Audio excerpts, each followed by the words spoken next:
সোহেল সাহেব এবার ডিউটি কিন্তু কড়াকড়ি করতে হইবে। কড়া নিরাপত্তা আছে স্যার, এই কবরবাসী একজন উঠতে পারবে না এবছর নির্বাচন। এবার কিন্তু উপর থেকে চাপ আছে, 17 বছর ধরিয়া কবরবাসীর উঠে ভোট দিয়েছে। এবছর কিন্তু মনে কর কেউ যেন ভোট না দিতে পারে।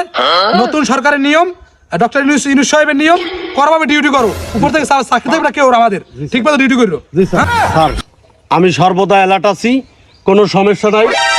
12 তারিখ পর্যন্ত নির্বাচনে ঢিকলা না হওয়া পর্যন্ত যদি এক চান্দে ওড়ে পিঠে ভাতা ভাত হরিলাম।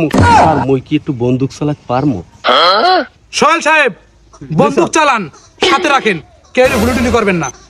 জি স্যার।